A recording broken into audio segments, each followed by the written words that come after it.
We'll guide you through how to make charts and PPT using Gamma AI. If you find this helpful, don't forget to like and subscribe. People search for this tutorial because they want an easier and faster way to create professional charts without advanced design skills.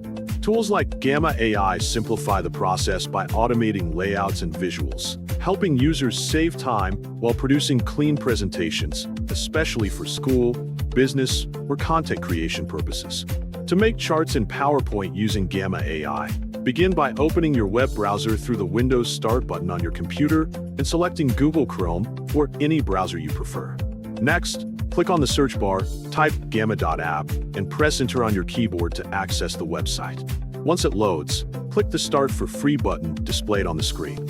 After that, select Continue with Google and choose your email to log in instantly.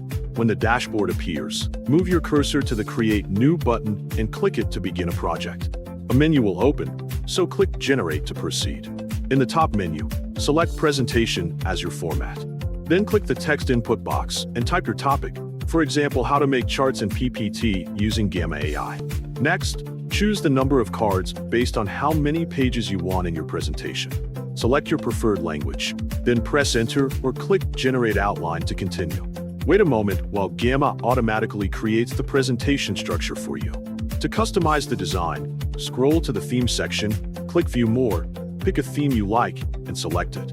In the Image Choice section, choose one of the available styles, and then click Generate.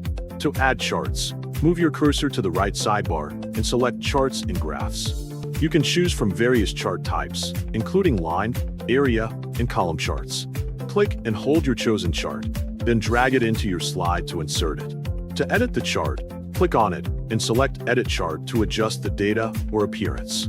When you are finished, click the Share button at the top right corner and choose Export. Finally, select Export to PowerPoint to save your presentation file. Make sure to review each slide after exporting to confirm that all charts appear correctly and match your intended data.